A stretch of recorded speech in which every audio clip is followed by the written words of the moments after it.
Morning everyone. আজকে আমাদের last day, তো আমরা রেডি হয়ে গেছি। আমি হাফ রেডি হয়েছি আর বাইরে এসছি একটু সানরাইজ দেখার জন্য। এসে দেখি পুরো মেঘলা, মানে 3 দিনই মেঘলা হয়ে রইল। আর আশপাশটা দেখে মনে হচ্ছে কাল রাতে অনেক বৃষ্টি হয়েছে, সব জায়গা ভেজা, জল জমে আছে। চলো তোমাদের বারান্দাটা দেখাই, কি দারুণ ভিউ আসে আর প্রচণ্ড ঠান্ডা হাওয়া আসে এখান দিয়ে। সত্যি এই হোটেলটায় আমার এই একটা জিনিসই বেস্ট লেগেছে।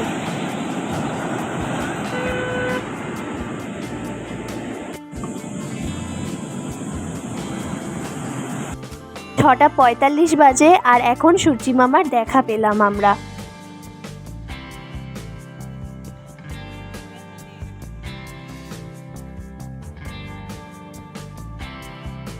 মনে আছে কালকে বলেছিলাম না পরের দিন এসে একটা কৌটো নিয়ে আসবো আর ছানা পোড়া কিনে নিয়ে যাব। আমার সত্যিই খুব ভালো লেগেছে, এটা বাড়ি গিয়ে খাবো আর দিদা আর মাসিকেও খাওয়াবো।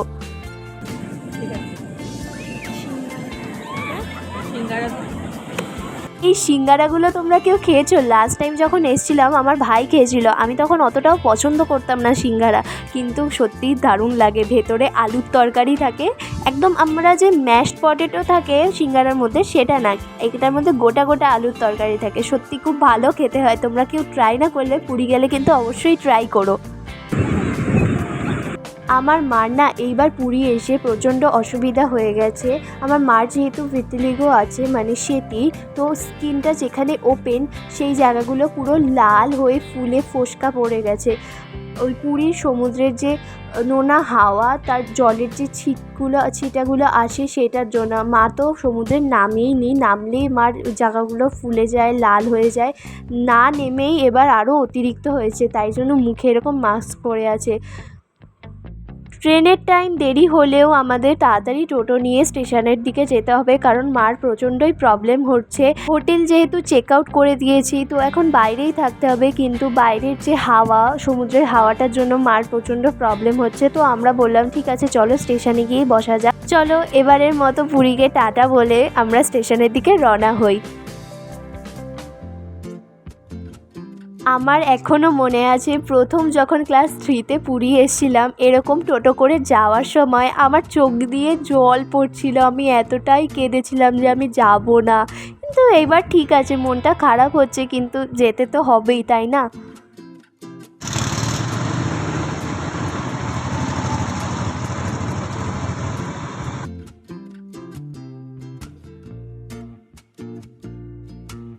একটা ভালো জিনিস দেখাই তোমাদের, আমাদের ওখানে যেমন 10 টাকার প্রাণ লিচি ড্রিঙ্ক আর পেপার বোটের লিচি ড্রিঙ্কটা পাওয়া যায়, আর এখানে 20 টাকার ড্যাজেলের এত বড় লিচি ড্রিঙ্কটা পাওয়া যায়। আমার লিচি ড্রিঙ্ক খুবই ভাল লাগে, আমার মাসিরও খুব ভাল লাগে। আমি ভাবলাম ওর জন্য যে স্টেশনের কাছে এসে দোকান দিয়ে নিয়ে দেবো, কিন্তু পেলামই না।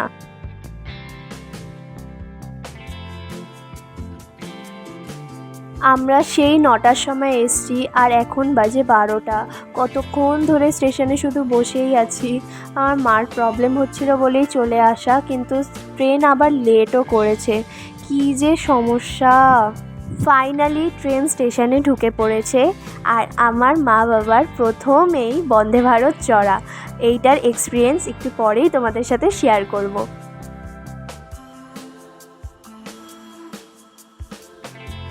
ট্রেনের টাইমিংয়ের ব্যাপারে বলতে গেলে ট্রেন লেট করে ঢুকেছে প্রথমত, প্লাস লেট করেও ছাড়লো। আর দেখা যাক, আমার তো মনে হয় লেট করেই ঢুকবে।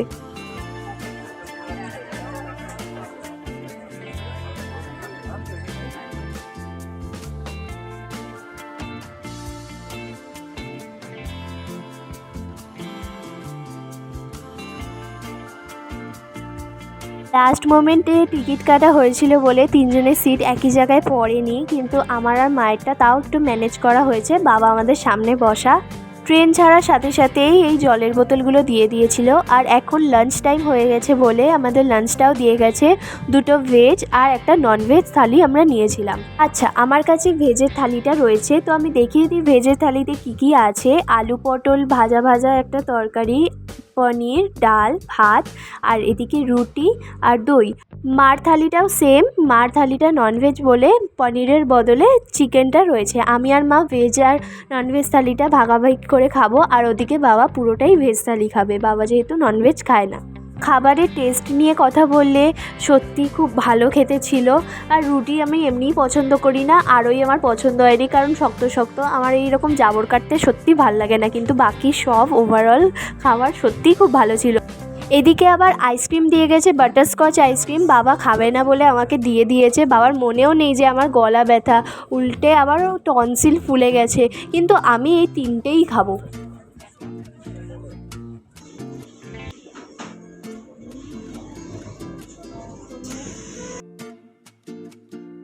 ওয়াশরুমের কথা বলতে গেলে সত্যিই ভালো ছিল, কিন্তু নতুন নতুন ট্রেন তো, দেখা যাক কতদিন ভালো থাকে।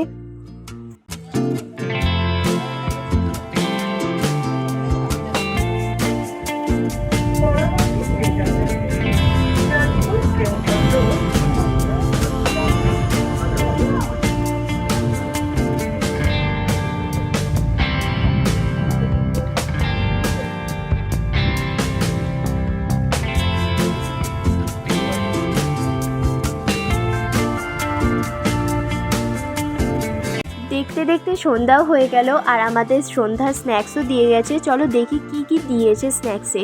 এটা হলো হিমালয়ান সল্ট ক্যারামেল পপকর্ন, যেটা আমি একদম খাবো না, কারণ আমার ক্যারামেল ফ্লেভারটাই একদম পছন্দ না। আর এটা মনে হয় খাস্তা কচুরি, আর অ্যাপি দিয়েছে, আর এটা মুড়ি চানাচুরের কিছু একটা ব্যাপার হবে। আমি এটার মধ্যে কিছুই খাবো না, কারণ প্রচণ্ড গলায় ব্যথা করছে। অ্যাপিটা খেতে পারবো না, আমি বাড়িই নিয়ে যাব, আর এটা মা বসে বসে খাক।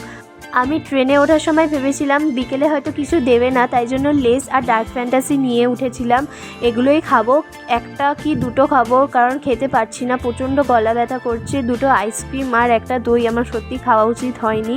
কিছুক্ষণ পর মাকে বলবো ওষুধটা নামিয়ে দিতে, কারণ এসিতে আরও ব্যথাটা বেশি দ্বিগুণ বেড়ে যাচ্ছে।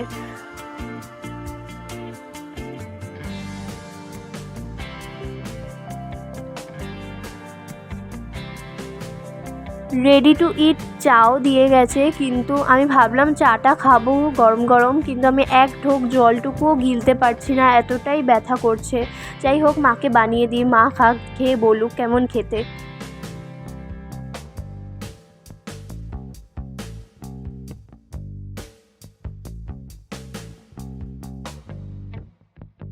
ট্রেনের দরজা দিয়ে উঠতেই দু সাইডে দুটো ওয়াশরুম, আর এই অটোমেটিক দরজা।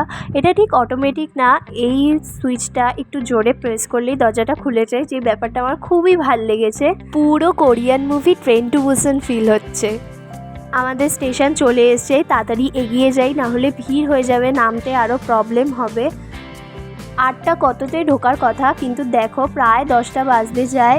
বলেছিলাম না লেট করবে। যাই হোক, এবার চলো তাড়াতাড়ি করে বাস ধরে বাড়ি যাওয়া যাক।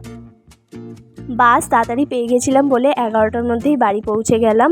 আজকের মতো তাড়াতাড়ি বাড়ি ঢুকে খেয়ে দিয়ে ঘুমিয়ে পড়ি, কালকে সকালে উঠে তোমাদের একটা জিনিস দেখাবো। গুড মর্নিং সবাইকে। বলছিলাম না একটা ভালো জিনিস দেখাবো তোমাদের। এই বছর আমি এই জগন্নাথ বলরাম সুভদ্রার মূর্তি কিনে এনেছি। অনেক বছর ধরে ভাবছিলাম কিনবো, এই বছর প্রাপ্তিটা হয়েই গেল। আজকের মতো ভ্লগটা এখানেই শেষ করছি। ভালো লেগে থাকলে লাইক করতে ভুলো না। আবার দেখাবে অন্য কোনো নতুন ভ্লগে। Bye bye.